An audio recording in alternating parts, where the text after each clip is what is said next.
आपको लिए चलते भोपाल अर्बन ट्रांसफॉर्मेशन समिट 2025 का आयोजन किया गया और मुख्यमंत्री डॉक्टर मोहन यादव इसमें शामिल हैं। क्या कुछ कह रहे हैं सुनवाते हैं।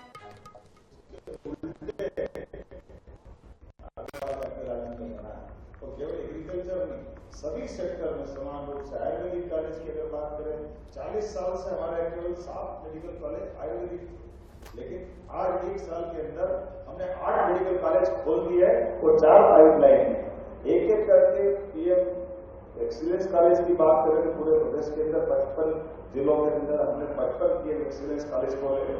अलग अलग प्रकार के शांतिकारी विद्यालयों की अगर आप बात करेंगे तो वो भी आप अपने वर्तमान के दौर से देखेंगे। एग्रीकल्चर से आगे बढ़े, हेल्थ से, एजुकेशन एजुकेशन से जो मूल सब्जेक्ट हमारा है, हमारे शहरीकरण को लेकर के नगर नियोजकों के साथ हमने अपने विकास की कल्पना में थोड़ा संशोधन किया। जब हम नगर की शहरीकरण की बात करते हैं तो केवल आवासीय और कमर्शियल में उलझने के बजाय आवासीय कमर्शियल तो होना ही चाहिए, लेकिन आवासीय कमर्शियल के साथ औद्योगिकरण की बात होना चाहिए। इंडस्ट्री का एरिया डिसाइड हो जाएगा तो सब कुछ अपने आप हो जाएगा।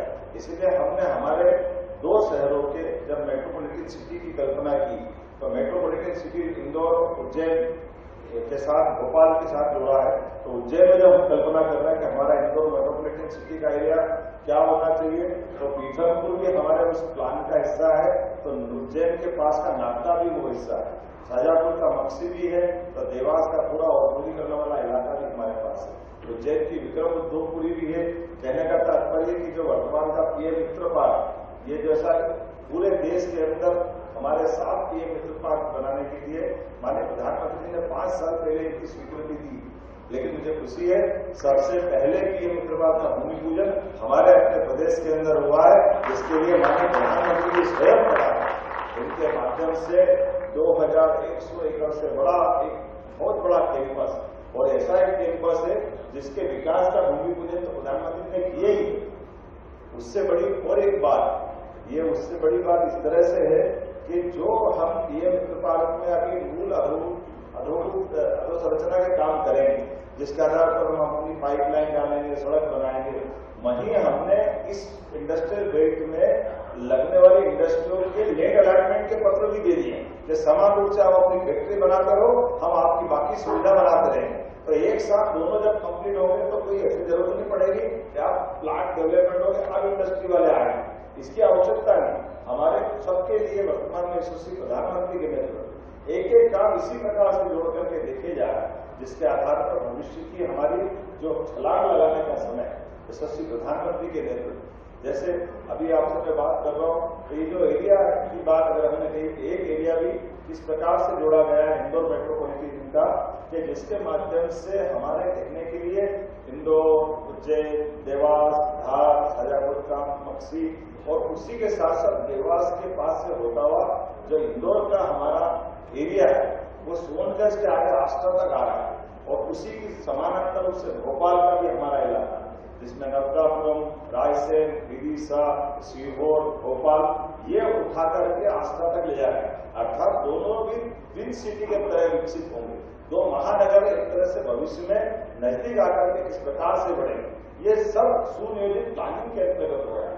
जब मैं एक तरफ अपने प्लान के आधार की बात कर रहा हूं तो समान रूप से इनके अंदर के डेवलपमेंट की सड़कों की प्लानिंग भी उसी प्रकार से कर रहे हैं। जैसे इंदौर उज्जैन के बीच में वर्तमान में हमारे 3 रोड 4 लेन थे, लेकिन अब 3 रोड के साथ हमने 3 रोड की और प्लानिंग कर ली। इसमें अकेला हमारा एग्जिस्टिंग रोड उसको 6 लेन में डाल रहे हैं, उसके साथ में एक अलग से हमने अमलतास 4 लेन बनाया, लेकिन एक ग्रीन बेल्ट हमारा फतेहाबाद से उज्जैन इंदौर का एयरपोर्ट से जोड़ के बना रहा है। इसी के साथ साथ एयर कॉरिडोर का भी प्लान कर लिया है। करने के लिए इतनी सारी बातें हैं जब केवल 2 का शहर में नहीं छोड़ रहे, इससे आगे बढ़कर के ग्वालियर और जबलपुर के लिए भी यही प्लान लेके चल रहे हैं। लेकिन डिजिटल इंडस्ट्री कॉन्क्लेव के माध्यम से जो हमने पूरे प्रदेश के लिए प्लान बनाया, आज की स्थिति में हमने अपने इंडस्ट्री प्लान में भी इसी तरह से इसको शहरीकरण से जोड़ा है। एक तरफ जब हमारे उद्योग लगते हैं तो उद्योग लगने के साथ साथ जो रहवासी लेबर है उसकी अवैध कॉलोनी की बाढ़ आ जाती है। जाने अनजाने हमसे एक पाप हो जाता है कि हम जिनको रोजगार दे रहे हैं उनकी रुकने की व्यवस्था नहीं बनाते।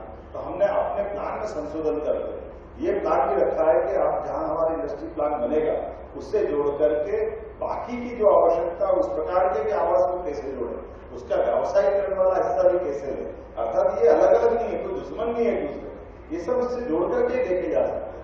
ये सारी बात जब मैं आपसे करता हूँ तो ये बात भी नहीं भूलूंगा कि हमारी सरकार के बनने के बाद यशस्वी प्रधानमंत्री ने जब से नए कई सारे आइडिया लिए, जब उन्होंने शहरीकरण की बात करी तो शहरीकरण के पहले 2014 के पहले ऐसा लगता था कि शहर मतलब गंदगी, शहर मतलब स्वच्छ हवा का पता नहीं चलता, स्वच्छ पानी का पता नहीं चलता।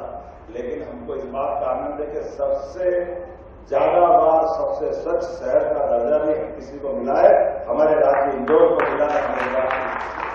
हमने एक तरफ शहरीकरण की गति बढ़ाई है तो दूसरी तरफ मूलभूत चीजों से भी कोई कॉम्प्रोमाइज नहीं किया, और वो रिकॉर्ड भी हम लगातार कायम करते हुए 7 बार, 1 बार, 2 बार, 3 बार, 4 बार, 5 बार, 6 बार, 7 बार हो गया।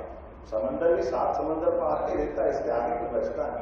ऐसा मानते थे कि कहाँ जा रहा है, 7 समंदर पार जा रहा है, और 7 जा रहा है कि 8 जा रहा है, गिनती भूल गए। तो हमने आपकी बात शहरी मंत्री जी से कहा था कि अब हमने बहुत पुरस्कार लिया है, आप ऐसा कोई क्लब बना दो जिसमें बार बार लेने वाले उसी में बने रहे, जो अपना इवेंटर छोड़े तो उनको नीचे कर देना, बाकी को भी मौका दो, नहीं तो लोग देंगे क्या, दूसरे जाएंगे कि नहीं जाएंगे, लोग आना बंद कर देंगे कॉम्पिटिशन। तो इस बार एक अलग से क्लब बना जिसमें इंदौर को डाला, उसको छोड़ करके जब बात करते हैं तो ऐसे में मैं आपसे से जो बात कर रहा हूँ तो भोपाल हमारा वो शहर है जो देश के अंदर टॉप 2 में आया है, इसलिए इंदौर के साथ भोपाल की श्रेणी में आया, और अकेला भोपाल जबलपुर भी 5वें नंबर का है। ये महानगरों की और सभी नगरों की श्रेणी है, लेकिन 10 लाख की आबादी वाले शहरों में इंदौर के साथ जैसे इंदौर टॉप आया, ऐसा उज्जैन टॉप आया। मैं उज्जैन को भी बधाई देना चाहता हूँ, और ऐसे 1-2 नहीं, ऐसे 8 पुरस्कार हमारे राज्य के अंदर मिल रहे हैं, जो स्वच्छता के मामले में, और शुद्ध वायु का भी पुरस्कार मिला, उसमें भी हमारे यहाँ पर जबलपुर और इंदौर ने अपनी पोजीशन बनाई। ऐसे एक भी कई सारे सेक्टर में जब हम आपसे बात कर रहे हैं तो भविष्य की दृष्टि से पर्यटन के क्षेत्र में भी, पर्यटन के आधार पर भी कई सारी संभावना हमारे उनके साथ जोड़ करके भविष्य में अपने ये जो ट्रांसफॉर्मेशन की बात आएगी, अर्बन ट्रांसफॉर्मेशन, उसी से जोड़ करके बात देखेंगे। मैं आज आपके बीच में जब अपने सरकार के माध्यम से होने वाले कामों की बात करता हूँ तो आज हमारे अफोर्डेबल हाउसिंग के 8.56 लाख आवासों का निर्माण राज्य में पूरे देश में सबसे तेज गति से किसी ने किया, तो हमारे अपने राज्य मध्य प्रदेश ने किया, जिसमें 7.75 लाख अर्थात 82% तो महिलाओं के नाम पे हमने आवंटित कर दी है। 10 लाख नए घरों का निर्माण का लक्ष्य रखा है, 50,000 करोड़ का निवेश इसमें संभावित रहने वाला है। अमृत 2 के माध्यम से हमारे नगरीय निकायों में जल आपूर्ति में 297 परियोजना जो 5,869 करोड़ की है, 224 परियोजना 3,450 करोड़ की है। जब हम सीवरेज की बात करें तो 36 परियोजना 4,932 करोड़ की, 4 परियोजना 1,312 करोड़ की, जिन पे हमने काम कर दिया, इससे शहरी 60% आबादी प्रभावित होगी। ऐसी एक नहीं कई प्रकार की चीजों के साथ हम लगातार आगे बढ़ते जा रहे हैं, और जिसके माध्यम से मैं बताना चाहूंगा हमारे राज्य ने एक लक्ष्य रखा है। लक्ष्य तो बहुत सरल रखा, हमने कहा कि किसी राज्य की आर्थिक व्यवस्था में जीडीपी का बड़ा रोल है, तो जीडीपी 5 साल में हमारे जितना बजट, उस बजट को डबल करें, इसलिए 16% की ग्रोथ के आसपास से सभी सेक्टर में समान रूप से हम आगे बढ़ रहे हैं। एकमात्र राज्य जो अपनी गति मेंटेन कर रहा है विकास के मामले में, अधोसंरचना के मामले में, और हमारी सारी व्यवस्थाओं में वित्तीय नियंत्रण के साथ जो योजना हमारी जनहितैषी जन कल्याणकारी, उन सारी योजनाओं में हम लगातार आगे बढ़ रहे हैं, किसी सेक्टर को नहीं छोड़ रहे। इसलिए अगर हम इस तरह से जब बात करते हैं तो सरकार की एमएसपी पे गेहूं की खरीद तो 425 रुपए क्विंटल थी, लेकिन हमारी वित्तीय पोषणता की, हमारी वित्तीय सक्षमता के बलबूते पर 175 रुपए क्विंटल का बोनस देकर हमने 2600 रुपए क्विंटल पूरे देश में सबसे ज्यादा गति से हमने गेहूं का उत्पादन करते हुए अपने राज्य के अंदर किसानों की बेहतरी के लिए काम किया। बीते 2 दिन पहले ही मैं अपने धान उत्पादक किसानों के बीच में जब बालाघाट आया था, बालाघाट मुद्दा नक्सलाइट को पता नहीं कितने प्रकार से जाना जाता था, लेकिन मैं प्रधानमंत्री जी को आपके माध्यम से धन्यवाद देना चाहूंगा। जोरदार अभिनंदन करें माननीय प्रधानमंत्री जी का और माननीय गृहमंत्री जी, जिनके माध्यम से हमारा सर्वाधिक नक्सल प्रभावित एक जिला बालाघाट था, वो उस श्रेणी से बाहर आया है। अभी हमारा तो सर्वाधिक बड़ा जो ठप्पा था उससे बाहर आए, और निश्चित रूप से मार्च 2026 के बाद लाल सलाम को सलाम करने की स्थिति में हम आ जाएंगे। हमारे यहाँ कोई नक्सलवाद की गतिविधि नहीं है। इसीलिए शहर के विकास के क्रम में इसकी बड़ी भूमिका होती है। जब हम एक तरफ ये डबल जीडीपी की बात कर रहे हैं तो देश का योगदान इस प्रकार से दुनिया के सामने हो और देश का टारगेट होगा तो मध्य प्रदेश का भी अपना योगदान होना चाहिए। इसलिए 2047 तक हमने 2 ट्रिलियन इकोनॉमी का लक्ष्य रखा है। उसमें शहरी क्षेत्रों की बड़ी भूमिका होगी। इसलिए विस्तृत रूप से हम उसमें समान रूप से आगे बढ़ रहे हैं। आज के इस अवसर पर मैं पुनः आपका इस अच्छे विचार मंच का स्वागत करता हूँ, अभिनंदन करता हूँ। आने वाले सिमस्त की तैयारी भी हमारे जोर शोर से चल रही है।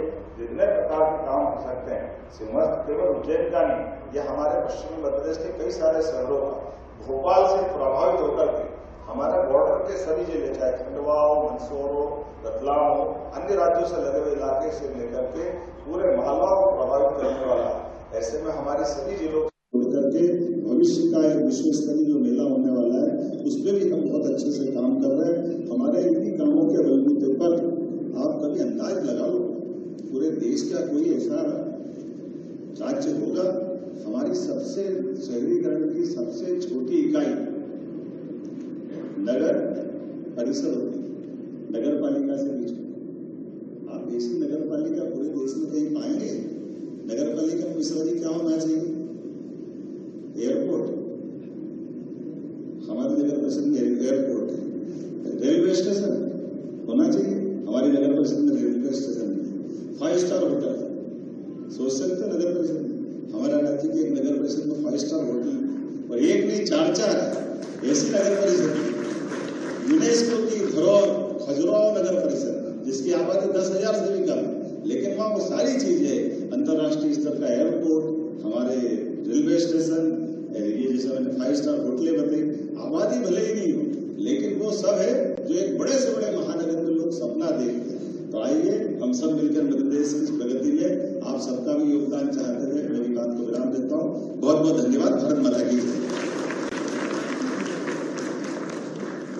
बहुत बहुत धन्यवाद माननीय मुख्यमंत्री जी। आपकी संकल्पबद्धता, आपकी सोच हम सभी को आगे बढ़ने की प्रेरणा देती है।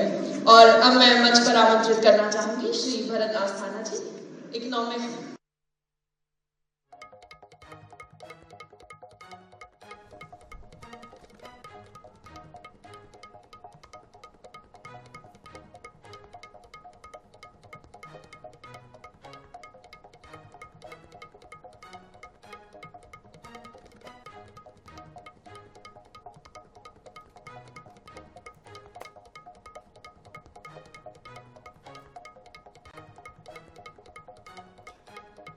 तो आप सुन रहे थे डॉक्टर मोहन यादव को। अर्बन ट्रांसफॉर्मेशन समिट 2025 का आयोजन किया गया है। मुख्यमंत्री डॉक्टर मोहन यादव कार्यक्रम में शामिल हुए हैं और जनता को संबोधित करते हुए देखिए उन्होंने कई महत्वपूर्ण बातें भी कही हैं।